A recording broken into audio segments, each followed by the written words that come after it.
ظلمنا أنفسنا وإن لم تغفر لنا وترحمنا لنكون من الخاسرين ربنا آتنا في الدنيا حسنة وفي الآخرة حسنة وقنا عذاب النار আল্লাহ রাব্বুল আলামিন জিলহজ মাসের রোজা মুখে আপনার দরবারে আমরা হাত উঠাইলাম।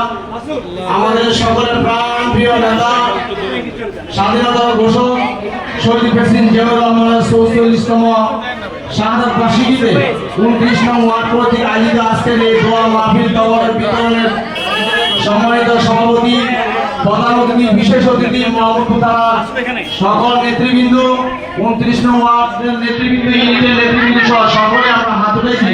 মেহেরবানি করে আজকের এই মাহফিলকে আপনি কবুল আর মঞ্জুর করেন।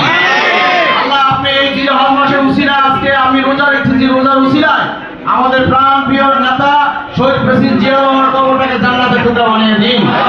আল্লাহ, আমরা কনিষ্ঠ সন্তান মরহুম আরাফাত রহমানের কবরকে জান্নাতের টুকরা বানিয়ে দিন। আল্লাহ, আমাদের সকলের মতামত গণতন্ত্রের অত্যন্ত প্রহরী সাবেক প্রধানমন্ত্রী পূর্ণ সুস্থতা দান করে দেন। আল্লাহ, আমাদের বিএনপির ভারপ্রাপ্ত চেয়ারম্যান জনাব তারেক রহমান আপনার হায়াতের জন্য দান করেন। আল্লাহ, আমাদের আজকের এই প্রধান অতিথি হাজী মোহাম্মদ ইউসুফ ভাই সহ বিশেষ অতিথি সকলকে আপনি কবুল আর মঞ্জুর করে নিন। ربنا تقبل منا إنك أنت السميع العليم وتب علينا يا